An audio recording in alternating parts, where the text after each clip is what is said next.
श्री साईं कथामृत एवं श्री साईं सचरित्र का प्रथम अध्याय। सर्वप्रथम ईश वंदना अन्न पीसने वाला एक विचित्र संत।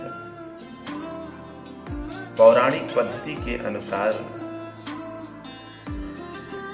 ही हेमाड़ पंत श्री साईं सचरित्र का प्रथम इस अस्थि द्वारा करते हैं।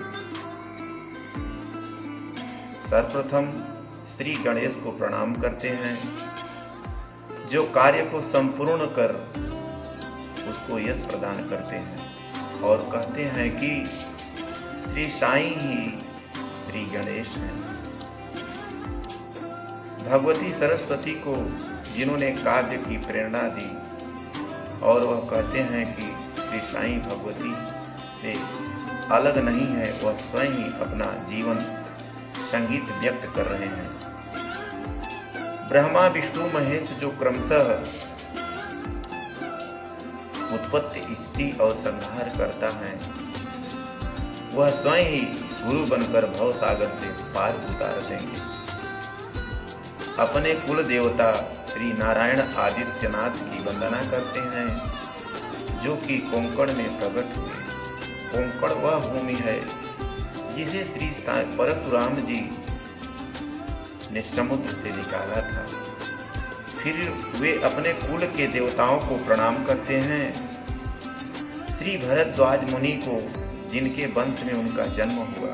पश्चात उस ऋषियों को जैसे याज्ञवल्क्य, भृगु, पराशर, नारद, वेदव्यास, सनक, सनंदन, सनत कुमार, आधुनिक संत जैसे निवृत्त ज्ञानदेव, सोपान, मुक्ताबाई, जनार्दन, एकनाथ, नामदेव, तुकाराम, कान्हा, नरहरि आदि को प्रणाम करते हैं।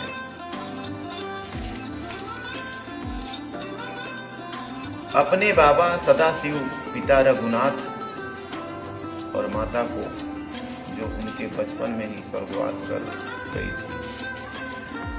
फिर अपनी चाची को, जिन्होंने उनका भरण पोषण किया, और अपने पूज्य जेठ भाई को प्रणाम करते हैं। फिर पाठकों को नमस्कार करते हैं, जिनसे उनकी प्रार्थना है कि वे ध्यान देकर इस कथा को पाठ करें। श्री सच्चिदानंद सद्गुरु श्री साईनाथ महाराज को, जो कि श्री दत्तात्रेय के अवतार और उनके आश्रयदाता हैं, और जो ब्रह्मा सत्य जगन्य मिथ्या के ज्ञान कराकर समस्त प्राणियों में एक ही ब्रह्म का व्याप्ति की अनुभूति कथा प्रारंभ करते हैं। गेहूं पीसने का प्रसंग। मैं एक दिन प्रातः काल श्री साईं बाबा के दर्शन हेतु द्वारिका माई में गया, और वहां का दृश्य देख मेरे आश्चर्य का ठिकाना न रहा कि साईं बाबा मुंह हाथ धो करके बाद चक्की पीसने की तैयारी करने लगे। उन्होंने फर्श पर एक टाट बिछाकर उस पर हाथ से पीसने वाली चक्की रखी। उन्होंने गेहूं डालकर पीसने शुरू कर दिया। मैं सोचने लगा, बाबा की चक्की पीसने से क्या लाभ, उनके तो कोई नहीं, और वे अपना निर्वाह भी भिक्षावृत्ति द्वारा करते हैं। इस घटना के समय वहां उपस्थित दूसरे व्यक्तियों को भी ऐसा ही धारणा थी, परंतु पूछने का उनसे साहस किसका था।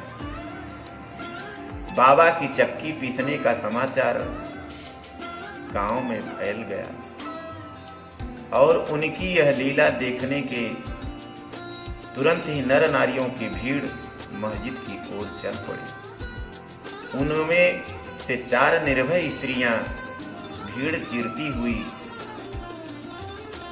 ऊपर आई। बाबा को हटाकर उनके हाथ में चक्की का खूंटा छीनकर तथा उनकी लीलाओं का गायन करते हुए उन्होंने गेहूं पीसना शुरू कर दिया।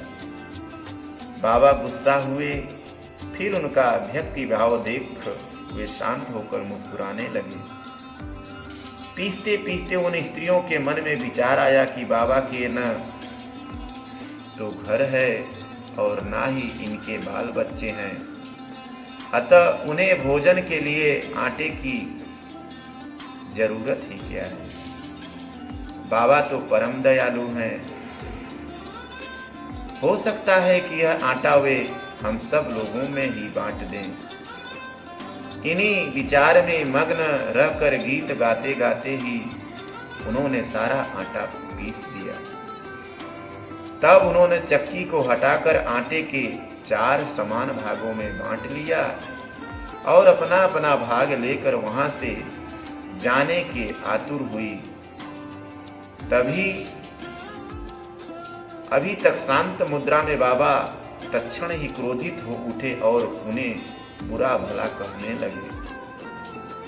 स्त्रियों, क्या तुम पागल हो गई हो? तुम किसके बाप का माल हड़प रही हो? क्या कोई कर्जदार का माल है जो इतनी आसानी से उठा कर लिए जा रही हो? अच्छा, अब एक काम करो कि इस आटे को ले जाकर गांव के बाहर सीमा पर बिखेर दो। मैं शिरडी वासियों से प्रश्न किया कि जो कुछ बाबा ने अभी किया है उसका वास्तव में क्या अर्थ है। उन्होंने मुझे बतलाया कि गांव में हैजा का जोरों से प्रकोप है और उनके निवारणार्थ ही बाबा का यह उपचार है। अभी जो कुछ आपने पीसते देखा था वह गेहूं नहीं वरन हैजा थी जो पीस कर नष्ट कर दी गई है। इस घटना के बाद सचमुच ही संक्रामकता शांत हो गई और ग्रामीण सुखी हो गई। यह जानकर मेरी प्रसन्नता का पारावार न रहा। मेरा कौतूहल जागृत हो गया। मैं स्वयं से प्रश्न करने लगा कि आटे और हैजा रोग का भौतिक तथा पारस्परिक क्या मेल है, इसका सूत्र कैसे ज्ञात हो। घटना बुद्धिगम्य से प्रतीत नहीं होती। अपने हृदय के संतुष्ट हेतु लीला को मुझे कुछ शब्दों में अवश्य प्रकट करना चाहिए। लीला पर चिंतन करके मेरा हृदय प्रफुल्लित हो उठा और इस प्रकार बाबा का जीवन चरित्र लिखने के लिए मुझे प्रेरणा मिली। यह तो सभी को विदित है कि यह कार्य बाबा की कृपा और शुभ आशीर्वाद से सफलता पूर्वक संपन्न हो गया। आटा पीसने का तात्पर्य। शिरडी वाले ने इस आटा पीसने का घटना को जो मतलब निकाला वह तो प्रायः ठीक ही है, परंतु उसके अलावा मेरे विचार से कोई अन्य अर्थ भी है। बाबा शिरडी में 60 सालों तक रहे और इस दीर्घ काल में उन्होंने आटा पीसने का कार्य प्रायः प्रतिदिन ही किया। पीसने का मतलब गेहूं से नहीं वरन अपने भक्तों के पापों, दुर्भाग्यों, मानसिक तथा शारीरिक तापों से था। उनकी चक्की के आटों में ऊपर का पाट भक्ति तथा नीचे के कर्म था। चक्की के मुठिया जैसे पकड़कर वे पीसते थे वह था ज्ञान। बाबा का दृढ़ विश्वास है कि जब तक हृदय में प्रवृत्तियां, आसक्ति, नफरत तथा अहंकार नष्ट नहीं हो जाता, जिनका नष्ट होना अत्यंत कठिन है, तब तक ज्ञान तथा आत्मानुभूति नहीं होती है। यह घटना कबीर दास जी की इसके जैसी घटना की याद दिलाती है। कबीर दास जी एक स्त्री की अनाज पीसते देखकर अपने गुरु निपंट रंजन से कहने लगे कि मैं इसलिए रोक रहा हूं कि जिस प्रकार अनाज चक्की में पीस रहा है उसी प्रकार मैं भी भवसागर रूपी चक्की में पीसे जाने की भावना का अनुभव कर रहा हूं।